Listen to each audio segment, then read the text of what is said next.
Schoolboy shot in drive-by on Wall Street succumbs to injuries. Female student fatally stabbed on compound of Manchester school. Please remember to subscribe, like, share, comment, and don't forget to hit that notification bell so you can always be updated with the latest news. Now for the news in details.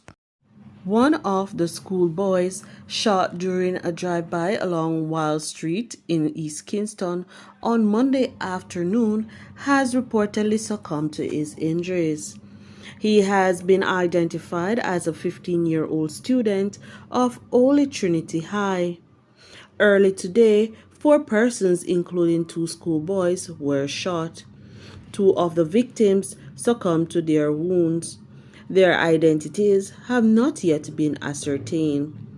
Reports indicate that a white Mark X drove up along Wall Street. One of the occupants reportedly stepped out of the car and opened fire on a group of people standing on the road.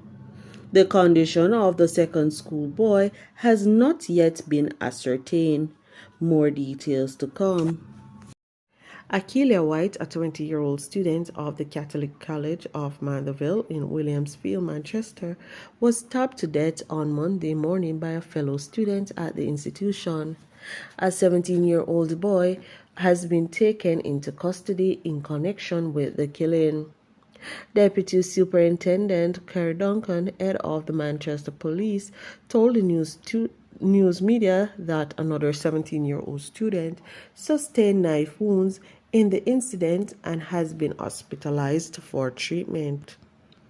According to DSP Duncan, shortly before 12 o'clock, Akeelia and other students were inside their classroom when a dispute arose over missing phone and money.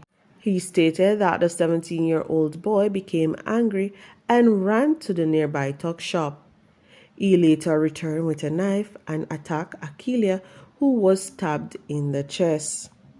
The other student was stabbed when trying to assist her. DSP Duncan stated that the boy is now being questioned by CIB detectives.